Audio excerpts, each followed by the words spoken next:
పలు ఆర్థిక నేరాల్లో సుమారు 16 నెలల పాటు జైలు జీవితాన్ని గడిపిన వైకాపా అధినేత జగన్ అధికారంలోకి వస్తే అవినీతి లేని పాలన అందిస్తానని చెప్పడం హాస్యాస్పదంగా ఉందని మంత్రి అయ్యన్న పాత్రుడు అన్నారు.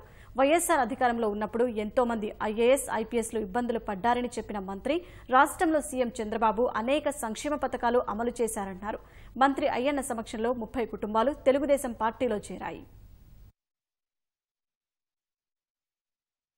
పోలీస్ వ్యవస్థలో నెంబర్ 1 వ్యవస్థ ఏదంటే ఆంధ్ర రాష్ట్ర పోలీసు వ్యవస్థ. అంత బ్రహ్మాండంగా పనిచేస్తారు పోలీసులు. అటువంటి పోలీసులకు ఇచ్చికొచ్చే విధంగా మాట్లాడడం, అవినీతి లేని రాజ్యాన్ని ఇస్తా అంటారు. అతను పెద్ద అవినీతిపరుడు. నీ కుటుంబమే అవినీతి. 1,00,000 కోట్లు ప్రభుత్వ ధనాన్ని ప్రైవేట్ ఆస్తులు ఆక్రమించుకున్న నువ్వు నీ మీద కేసు పెడితే 16 నెలలు జైల్లో ఉన్నావు. నువ్వు పెద్ద అవినీతిపరుడు. నీ తాలూకు దౌర్జన్యానికి కొంతమంది ఐఏఎస్ ఆఫీసర్లు బలైపోయారు. అంత అవినీతిపరుడు నువ్వేమో ప్రజల దగ్గరికి వచ్చి నేను అవినీతి లేని రాజ్యాన్ని ఏర్పాటు చేస్తానని నాకు అవకాశం ఉందంటే ప్రజలు తెలుగులో అర్థం చేసుకోరండి.